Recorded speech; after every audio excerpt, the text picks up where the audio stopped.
गुणोत्तरावरील हे उदाहरण अगदी सोप्या पद्धतीने समजून घ्या. बघा काय म्हणते.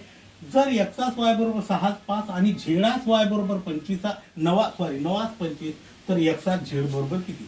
हा एक्स झाला, हा वाय आणि हा झेड. पहा एक्स वाय किती आहे 6 5, वाय झेड म्हणजे त्याचं व्यस्त करावं लागेल आपल्याला 25 आणि 9. आता बघा या ठिकाणी आणि या ठिकाणी रिकामी जागा आहे, तर या ठिकाणी डावीकडील संख्या येतं आणि या ठिकाणी इकडील संख्या येतं 25. यांचा गुणाकार करूया आपण. 25 × 150, 25 × 125 आणि 9 × 45. आता याला 5 न भाग जातो म्हणून 5 न भाग देऊया. इथे किती उरले 5 × 15 30, इथे किती 25 आणि इथे 9. आता फक्त आपल्याला एक्स आणि झेडच काढायचे, हो की नाही. मग 30 9 म्हणजे याला पुन्हा 3 न भाग जातो. 3 10 30 आणि 3 3 9 म्हणजे एक्सास झेड किती आला आपलं 10 3. पर्याय क्रमांक कोणता आहे